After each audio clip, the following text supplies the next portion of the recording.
Hello investor. आज हम बात करने वाले हैं लॉजिस्टिक सेक्टर के एक कंपनी के बारे में। अगर हम ओवरऑल लॉजिस्टिक सेक्टर के मार्केट कैप की बात करें तो ये तकरीबन 2025 तक 29 लाख करोड़ के अराउंड में है और ऐसा अनुमानित है कि 2030 तक ये 45 लाख करोड़ हो जाएगा, जो कि लगभग 8% हिस्सेदारी दे रहा है इंडियन जीडीपी में। वहीं आईओटी, एआई और गति शक्ति के इनिशिएटिव से इस मार्केट में अगले कुछ सालों में बूम होने की पूरी उम्मीद है।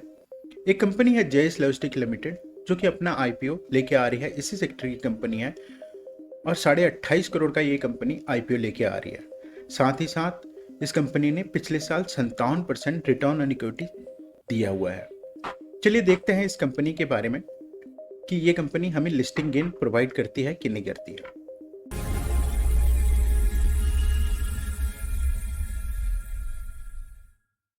तो चलिए इन्वेस्टर शुरू करते हैं शुरुआत से। सबसे पहले हम आईपीओ पे के डिटेल्स के बारे में एक नज़र डालते हैं। आईपीओ ये 27 अक्टूबर को ओपन हो रहा है, अभी 3 दिन है इस आईपीओ में ओपन होने में, और 29 अक्टूबर को ये क्लोज हो रहा है। लिस्टिंग डेट इसकी नवंबर 3 को होगी। इशू प्राइस बैंड 116 से 122 पर शेयर का है। वहीं लॉट साइज 1000 शेयर्स है। टोटल इशू साइज 28.63 करोड़ का है। लिस्टिंग इसकी एनएसई के एसएमई सेगमेंट में हो रही है, यानी 2 लाख से ऊपर का लॉट होने वाला है। चलिए देखते हैं कितने का लॉट मिला है। मिनिमम 2 लॉट के लिए अप्लाई करना पड़ेगा और 2,44,000 के अराउंड में हमारा पैसा वहां लगने वाला है। वहीं ऑब्जेक्टिव क्या है इनका लाने का, तो सबसे पहले फ्लीट एक्सपेंशन कर रहे हैं, यानी फंडिंग कर रहे हैं। एक तरह से कैपिटल एक्सपेंडिचर की फंडिंग कहेंगे, क्योंकि फ्लीट का एक्सपेंशन है। तो 8.84 के करोड़ के अराउंड में ये कर रहे हैं। वहीं वर्किंग कैपिटल रिकॉर्ड में ये 11.24 करोड़ है। और वहीं देखिए टेक्नोलॉजी इम्प्लीमेंटेशन में, एक टेक्नोलॉजी इम्प्लीमेंटेशन से बात याद है कि इन्होंने अपना इन हाउस सिस्टम सैस बना रखा है, जो ऑनलाइन ट्रैकिंग करता है इनके फ्लीट के मूवमेंट पे। उसमें ये 71.5 लाख रुपीस लगा रहा है। जनरल कॉर्पोरेट पर्पस में बाकी जो स्ट्रेटेजिक इनिशिएटिव का है वो बाकी पैसा उसमें बचा हुआ लगा रहा है। अगर कंपनी के प्रोफाइल में नजर डालें तो ये कंपनी 2011 में फाउंडेड हुई थी और 2024 में इन्होंने अपने आप को कन्वर्ट किया पब्लिक लिमिटेड कंपनी में, ताकि ऑब्वियसली आईपीओ ला सकें। कोलकाता वेस्ट बंगाल में हुई है। संजीव कुमार कटोरिया जी जो हैं वो इसके फाउंडर और चेयरमैन दोनों ही हैं और इनका 14 ईयर का इसी सेक्टर में एक्सपीरियंस है, जो कि एक कंपनी के लिए बहुत पॉजिटिव चीज़ है। Company freight transportation, road, rail, truck, ये सारे के जरिए अपना माल पहुंचाती है इधर से उधर, जो कि सप्लाई चेन मैनेजमेंट का ही एक हिस्सा है। अगर की मार्केट्स की बात करें तो कार्गो मूवमेंट अक्रॉस इंडिया करते हैं, लेकिन स्पेशली नॉर्थ ईस्ट इंडिया में ये ज़्यादा एक्टिव है, जो नेपाल, बांग्लादेश के अराउंड में होता है। यूएसपी इनका ये है कि इनका इन हाउस सिस्टम है, उसके थ्रू ऑनलाइन ट्रैकिंग और रियल टाइम ट्रैकिंग होती है। कंपनी के फाइनेंशियल्स पे अगर हम नज़र डालें तो कंपनी का फाइनेंशियल देखेंगे हम तो रेवेन्यू जो है 2023 के तुलना में 2025 में तकरीबन डबल हो गया, 112 करोड़ के अराउंड में। वहीं इबिटा देखें तो ये 4 टाइम हुआ है, 16.93 करोड़, और प्रॉफिट आफ्टर टैक्स शानदार तरीके से बढ़ा है, 1 से लेके 7 करोड़, यानी 7 टाइम्स हुआ है।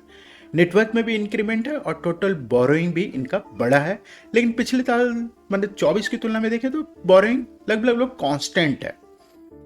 की मैट्रिक्स वॉल्यूशन में अगर हम देखें तो सेल्स ग्रोथ इनका 27% हुआ है लास्ट ईयर की तुलना में, और प्रॉफिट में शानदार 128% का इन्होंने ग्रोथ किया है। डेट इक्विटी रेशियो 1.61 है, जो कि थोड़ा हायर साइड है और ओवर लेवरेज माना जा सकता है। इसीलिए कंपनी ने आईपीओ ला रही है और वहाँ पे वर्किंग कैपिटल का इन्फ्यूजन भी कर रही है। ये बाद में पोस्ट आईपीओ ये डिक्रीज करेगा 101%।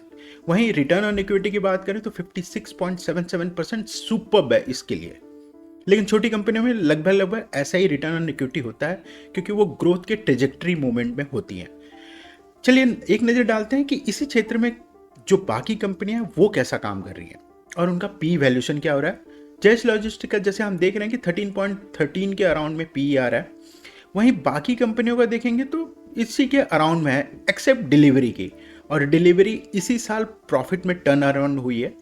तो प्रॉफिट में कन्वर्ट होने के बावजूद भी इसका 178 जो सबसे ज़्यादा हाईएस्ट पी आ रहा है। वहीं अगर रिटर्न ऑन इक्विटी के हिसाब से देखें तो जेएस लॉजिस्टिक ने शानदार दिया, सबको पछाड़ा है। वहीं ऑपरेटिंग प्रॉफिट मार्जिन भी लगभग सबके बराबर ही है और इनफैक्ट सारी कंपनियों से ज़्यादा है। अगर इसके पीर एसजी और एवीजी लॉजिस्टिक की बात करें तो उसके अराउंड ही बैठ रही है ऑपरेटिंग मार्जिन। वैल्यूशन में अगर हम देखें तो पोस्ट आईपीओ ईपीएस जो है 9.29 ईपीएस पर शेयर पड़ रहा है, और पोस्ट आईपीओ पी जो 13.13 जो हमने अभी ऊपर बताया। अगर हम देखें कि इंडस्ट्री रेंज के हिसाब से तो इसका ना 12 से 16 के अराउंड में पी आ रहा है। उसका रीजन है छोटी कंपनी है, 106 करोड़ का केवल मार्केट कैप है, वहीं इसकी जिसे हम कंपेयर कर रहे हैं वो सारी इससे बड़ी हैं। और जैसे जैसे कंपनी बड़ी होती जाती है वैसे वैसे रिटर्न ऑन इक्विटी हमेशा डाइल्यूटेड होता है और वो थोड़ा थोड़ा कम होते जाता है प्रॉफिट मार्जिन में, क्योंकि एक्सपेंस बढ़ते हैं कंपनियों के और एक क्वालिटी डिलीवरी का या फिर क्वालिटी बिल्डिंग का एक्सपेक्टेशन आ जाता है। अगर 12 से 16 की तुलना में अगर हम देखें इसके पी का, तो उस हिसाब से कंपनी का जो फेयर वैल्यू एस्टिमेट बैठता है वो लिस्टिंग होनी चाहिए 112 से 149 के अराउंड में। चलिए देखते हैं जीएमपी क्या चल रहा है इसका। तो आज 23 अक्टूबर के अराउंड में करंट जीएमपी इसका 0 है। कंपनी में कोई इंटरेस्ट नहीं दिखा रहा है, छोटी कंपनी है, शायद बहुत लोग जानते नहीं होंगे, तो ग्रे मार्केट में ये ट्रेड नहीं कर रहा है। उस हिसाब से इसकी लिस्टिंग जितने पे हुई, मतलब ओपन हो रही है उतनी पे होगी, 122 के अराउंड में। चलिए एक नज़र डालते हैं कि कंपनी का स्वेट एनालिसिस के बारे में। स्वेट एनालिसिस में हम देखेंगे तो एक्सपीरियंस लीडरशिप है, 14 साल प्लस का एक्सपीरियंस है, प्रोप्राइटरी टेक्नोलॉजी है इनके पास, जो इनका इन हाउस टेक्नोलॉजी की हमने बात की थी जिससे रियल टाइम ये ट्रैक करते हैं। Quality certification, lots of ICO certification इनके पास पड़े हुए हैं, तो उसके हिसाब से क्वालिटी इंश्योर करता है वो। स्ट्रॉन्ग ग्रोथ है, देख रहे हैं हम कि इबिटा और पैट दोनों में शानदार तरीके से ग्रोथ हुआ है लास्ट ईयर के कंपैरिजन में। अगर वीकनेस की बात करें तो कंसंट्रेशन रिस्क है, जैसा हमने बात किया था कि ये ईस्टर्न इंडिया के साइड में ज़्यादा कंसंट्रेटेड है, जोग्राफिकल एक्सपेंड नहीं किया, तो वो थोड़ा सा एक कंसंट्रेशन रिस्क का बात आता है। इंटेंस कंपटीशन है, डिलीवरी जैसी बहुत रिनाउंड कंपनी, बहुत बड़ी कंपनी हो गई है वो कंपनियां इस सेक्टर में है, तो उसके साथ इसका सीधे टक्कर होगा।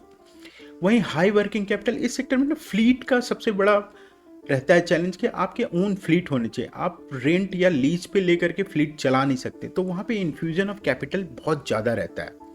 वहीं रीजनल वल्नरेबिलिटी रहेगी, कि रीजनल वल्नरेबिलिटी का मतलब ये रहा कि अगर कैलकाटा साइड में वेस्ट बंगाल के अगर गवर्नमेंट ने, स्टेट गवर्नमेंट ने किसी भी तरह का पॉलिसी चेंजेस किया तो इनके ऊपर डायरेक्ट इम्पैक्ट पड़ेगा, रेवेन्यू और प्रॉफिट दोनों में ही। वहीं अपॉर्चुनिटी की बात करें तो जैसे मैंने बताया कि ईस्ट साइड में ही काम करें तो पूरा पैन इंडिया इनके लिए अवेलेबल है, वहाँ जा कर के ये अपना एक्सपेंड कर सकते हैं बिजनेस, टेक्नोलॉजी में अपग्रेडेशन कर सकते हैं, IoT, AI इन सब के थ्रू। वहीं इंडस्ट्री ग्रोथ की बात करें तो ये इंडस्ट्री लगातार 10% CAGR के अराउंड से ग्रोथ कर रहा है, तो इनके लिए अपॉर्चुनिटी अच्छी है।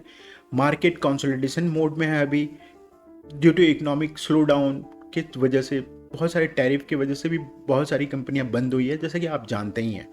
तो उस स्लो डाउन से अभी कंसोलिडेशन मोड में है, तो अच्छे टाइम पे ये IPO लेके आ रही है, तो उससे इनको बेनिफिट 100% होगा। वहीं देखें डेट इक्विटी कंसर्न्स, तो डेट इक्विटी कंसर्न्स है लेकिन वो मैनेजेबल है, क्योंकि IPO के जरिए वो उसको रिड्यूस करेंगे। 27 करोड़ में 11 करोड़ का अगर इन्फ्यूजन हम मान लेते हैं तो 16 करोड़ ही बचता है, उससे डेट इक्विटी लगभग आधा हो जाएगा, जो 1 से नीचे है और मैनेजेबल है। रेगुलेटरी चेंजेस इनके लिए थ्रेट है, जैसे मैंने बताया कि ये कंपनी वेस्ट बंगाल में ऑपरेट कर रही है, वहाँ पे किसी भी तरह से अगर चेंजेज होता है गवर्नमेंट में और पॉलिसी में तो फिर इनके लिए प्रॉब्लमेटिक है। मार्केट थोड़ा फ्रेगमेंटेशन है, स्ट्रक्चर मार्केट नहीं बिखरा हुआ है पूरी तरह से, ये इसके लिए चैलेंज है। इकोनॉमिक साइकिल का इनके ऊपर इम्पैक्ट पड़ेगा, लेकिन अच्छी बात यह है कि मार्केट इस टाइम पे अपर वन है, और हमने देखा कि आज या कल तक में ये लगभग मार्केट अपने ऑल टाइम हाई पे पहुंच जाएगी। तो क्या टेक अवे होना चाहिए? मेरे हिसाब से हमें वेट करना चाहिए लास्ट दिन का, और वहाँ पे GMP देखना चाहिए कि GMP कितने पॉजिटिव में जा रही है। अगर GMP पॉजिटिव पे जा रही है यानी लोग इस बात से सहमत होंगे कि ये कंपनी रियल मायने में वैल्यू वर्थ कर रही है, और PE भी ठीक है, कंपिटिटिव PE इन्होंने बहुत स्मार्ट प्ले करके लाए हैं, तो इस हिसाब से लिस्टिंग गेन मिलेगा, पर प्रोवाइडेड कि सब्सक्राइब इसका कितने टाइम हो रहा है वो देखना है, और GMP क्या चल रहा है उस टाइम पे, उस हिसाब से तभी इन्वेस्ट करना है, नहीं तो नहीं करना है। ठीक है दोस्तों, अगर वीडियो आपको पसंद आया तो ज़रूर लाइक करें, शेयर करें और सब्सक्राइब प्लीज़ करें। Thank you.